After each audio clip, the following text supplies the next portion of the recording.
My Crockpot Buffalo Wild Wings Garlic Parmesan Chicken Pasta has been made so many times. You guys keep asking for a rice version, and here it is.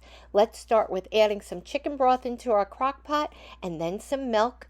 I've used instant rice. You can use others. Make sure you check out my recipe post for the notes that I have about that. Mix that rice. Make sure it's covered under the liquid.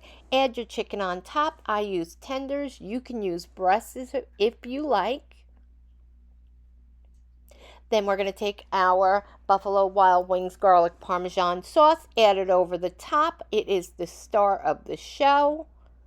Get that added on. At the end, add in some liquid into your bottle and shake out the remainder. A lot stays behind. Add a block of cream cheese on top. Cook it on high for 3.5 hours.